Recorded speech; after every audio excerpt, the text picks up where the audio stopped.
Okay, so continuing looking at our least squares regression line, and then in particular how outliers are going to affect that regression line in itself.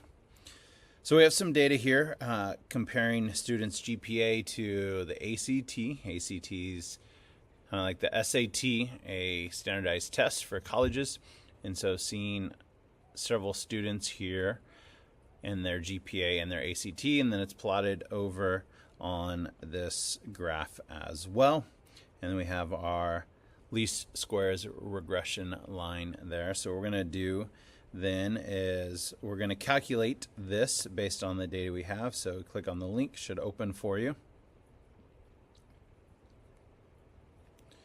And we are doing the two quantitative variables.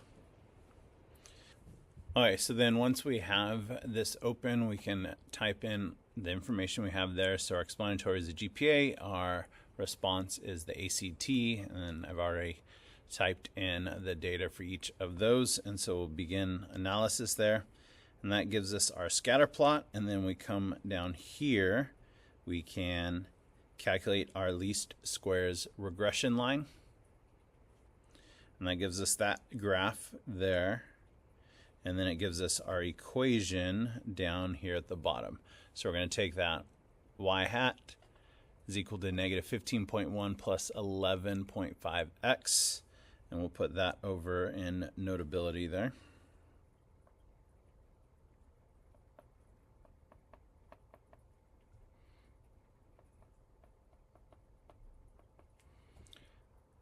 Hey, a couple other ways we can think about this in terms of writing this in a form that you're more familiar with. 11.5x minus 15.1. That is a little more in the line of y equals mx plus b. So the form you're used to from some of your previous math classes. And then putting this into contextual, which is a good way to remember what each of these variables are standing for.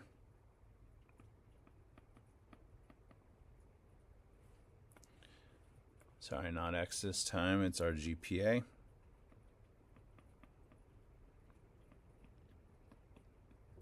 So then we know the relationship between what variables are going where. So number 2, what is the y-intercept of the equation of the regression line and what does it mean? So the y-intercept is our b portion, so that negative 15.1.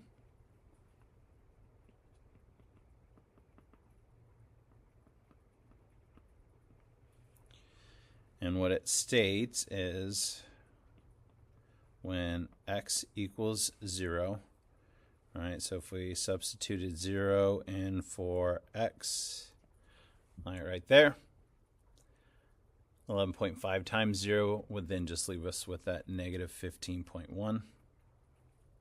So when x equals 0, the predicted, right, because y hat is a prediction, the predicted y value is negative 15.1. And then that is points because those are ACT scores that we are predicting. And so then what we would write overall is for a student, putting it all back into context, with a GPA of 0,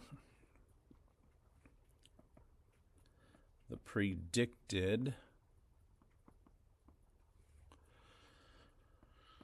score on the ACT is negative 15.1 points. And this is one of those ideas that we need to be careful of extrapolation.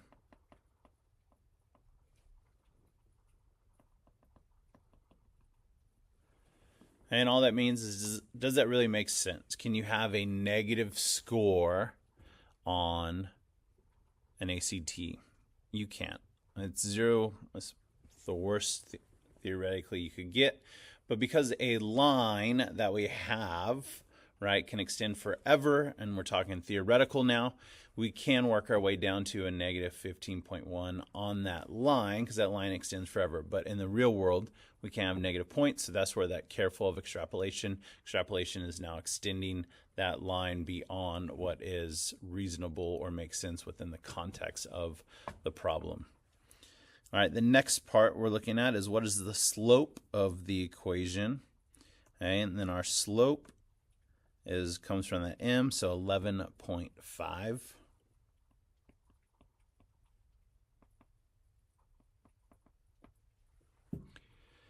And what that states for us is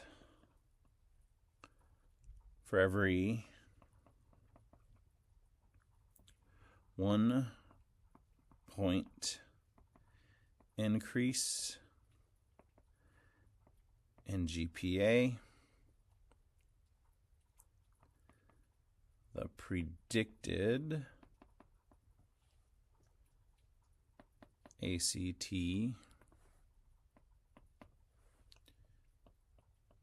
score will increase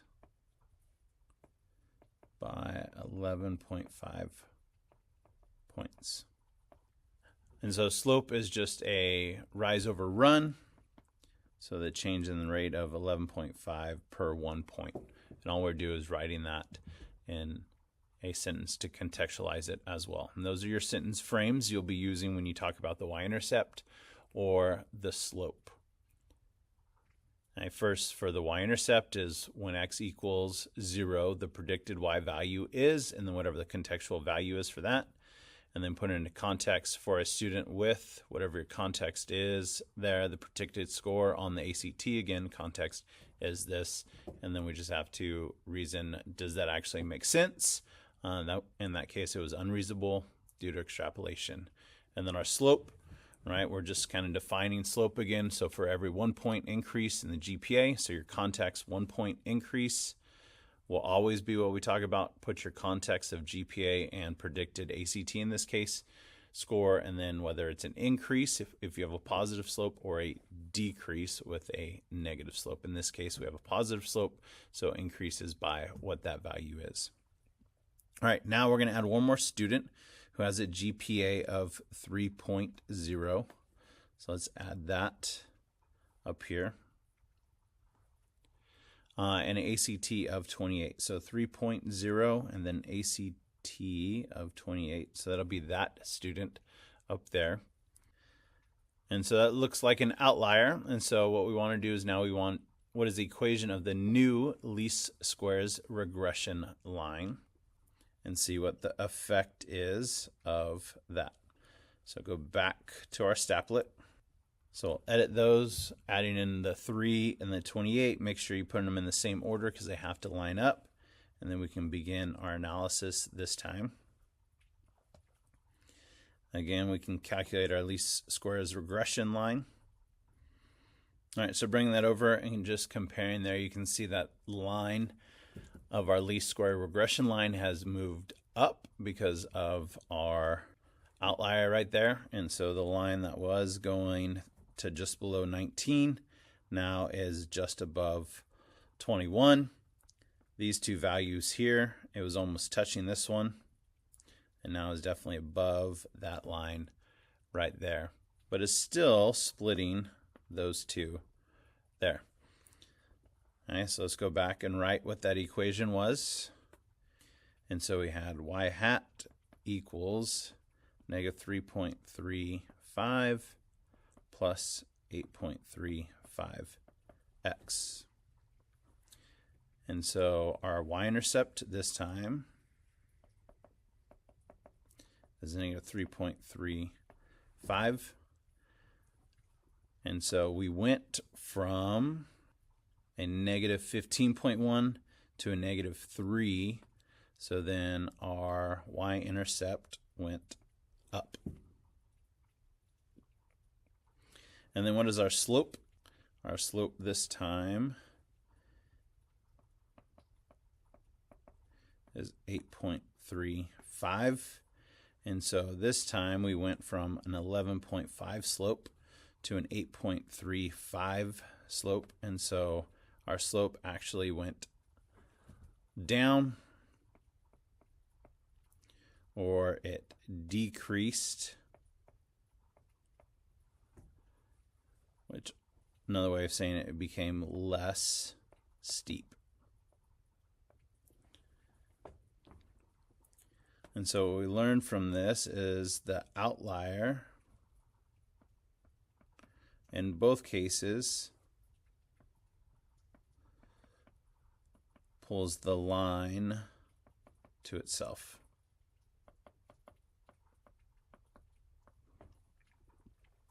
And so if you look at it, and we had this line, and what it does is it, now you think about a string attached to it, and so it would pull it this way. Hey, if you had a point over here, it would pull it this way. It pulls it up a little bit, but it also is going to change the tilt of that graph as well. And so when we are here, all right, we look at here, this point is attaching right there and is pulling this up. Yes, it's going to pull the whole line up a little bit, but it's also going to pull this portion of it up more. And you can see that here we're almost right on it, and here there's a little bit of a gap, where this bottom was super close here, now has a gap there. So there's definitely more pull that happened on this left side due to this point pulling from this edge here. All right, so with that, go and copy this down, and I'll explain how these all fit. All right, so let's look at this example here. And so we have data on the amount of protein and number of calories in a random sample of 10 brands of flavored yogurt. A given scatter plot with least squares regression line is also shown. So we want to calculate the equation of our LSRL. All right, so you may hear that. So LSRL, or our least squares regression line. So calculate that. So you can just go to Saplet again. You're putting this, there's your explanatory, continues on down to there, and then your response is that. So you can type all of those in, and that will give you our equation. Should be y hat 228.413 minus 8.254x. Okay, 2, and this will take us back to the formal notes there, is the outlier in the scatter plot represents Trader Joe's Greek yogurt. What effect does this point have on the equation of the least squares regression line? So the one we're looking at is this point right there. And so what effect is that going to have on that? So if you kind of draw that line straight down to our least square regression line, what effect? Well, it's going to pull it up, right? And so it's kind of this green idea here that if I have my line and my point here and it's in the center, it's going to pull it up more evenly. Okay, so the line is going to move up, but the slope doesn't change a whole lot compared to the one we did previously, where it was kind of attached here, and instead it pulled this side up. So it still went up overall, but then this side tilted up more like that, pulling there. Where if we're in the center, it'd pull it up this way. If we're on this far edge, it'll pull this side up, and we end up tilting more like that. So on the edges, it tilts our line more, affecting the slope, which is what this point is talking about. So it's going to tilt the line, pulling it towards itself, and it's going to change both the y-intercept and the slope. Right, if this side's my y-intercept, this is my slope. So if this is pulled, that one goes that way, slope increases. If it's pulling from here, this line will go up and tilt, and so that increases as well. Well, if we're in the center, it's just going to pull the line more evenly, and it doesn't affect the slope. And that's what this one is here, which correlates or connects to that there. And so what we would say about this outlier is, since the data point For Trader Joe's, Greek yogurt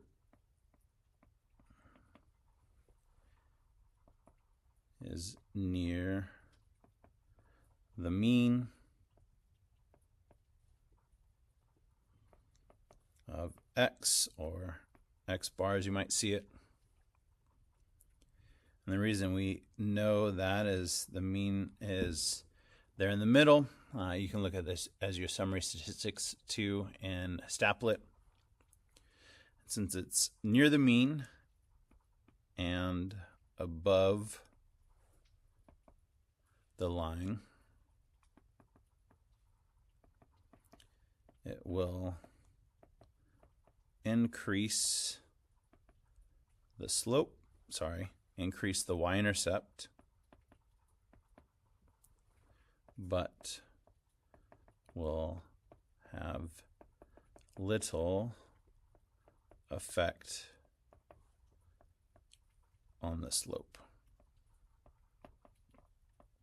Now, we're not saying it's not going to affect the slope at all.